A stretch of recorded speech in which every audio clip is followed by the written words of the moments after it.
நான் 10th முடிச்சுட்டு 11th 12th arts group தான் எடுத்தேன்னு சொன்னதுலேருந்து நிறைய பேர் அப்புறம் எப்படி சிஸ்டர் நர்சிங் படிச்சிங்க அப்படின்னு கேட்டிருந்தீங்க. நான் வந்து சும்மா டிப்ளமோ நர்சிங் தான் பண்ணேன். இதுக்கு வந்து இந்த குரூப் தான் எடுத்துருக்கணும் அப்படின்னு இல்லை, எல்லா குரூப் எடுத்தாலும் அந்த நர்சிங் படிச்சிடலாம். எனக்கு பிகாம் சிஏ பண்ணணும்னு தான் ஆசை. பட் இந்த நர்சிங்கில் போயிட்டு இதுக்கு ஆல்ரெடி நிறையா வீடியோவில் சொல்லியிருப்பேன். ஒரு வீடியோ இந்த வீடியோக்கு கீழே லிங்க் கொடுக்குறேன், மறக்காமல் பாருங்கள். நம்ம ஈவினிங் போல் அப்படியே கடைக்கு போய் கொஞ்சம் காய் பாலம் எல்லாமே வாங்கி எடுத்து வச்சுட்டு நைட்டுக்கு தக்காளி சட்னி தான். ஒரு சிஸ்டர் வந்து ரொம்ப நாள் தக்காளி சட்னி ரெசிபி கேட்டுகிட்டே இருக்காங்க. ஆனால் சும்மா கலாய்க்க கேட்குறாங்களோன்னு பார்த்தேன். போன டைம் ரொம்ப கோவப்பட்டாங்களா, சரி இன்றைக்கி அவங்களுக்காக தான் அந்த தக்காளி சட்னி ரெசிபி. வாங்க பார்க்கலாமா?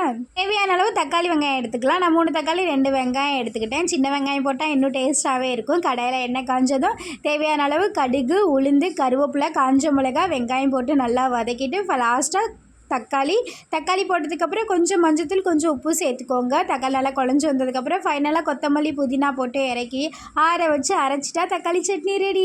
எல்லாருக்குமே நார்மலாக செய்ய தெரியும். 2-3 டிஷ்ஷை கண்டினியூவாக கேட்டுகிட்டே இருந்தாங்க. அவங்களுக்காக தான் இந்த ரெசிபி. கண்டிப்பாக நீங்களும் ட்ரை பண்ணி பாருங்கள். இது செல்வா நான் சாப்பிட வந்துடுவேன், சேர்ந்து சாப்பிட்லான்னு சொன்னால் பட் ரொம்ப நேரம் ஆக்கிட்டானா, அதனால தான் நைட்டு இந்த வீடியோ அப்டேட் பண்ண முடியலை. இன்றைக்கி நம்ம ஃபேமிலியில் அழகர் சாமி, வன்னி பொண்ணு அவங்களுக்கு இனிய திருமண நாள் நல்வாழ்த்துக்கள். அப்புறம் சமிகா, வித்யா அவங்களுக்கு ஹாப்பி பர்த்டே. எல்லோரும் ஹாப்பியாக இருங்க. நெக்ஸ்ட் வீடியோவில் மீட் பண்ணலாம். Bye bye.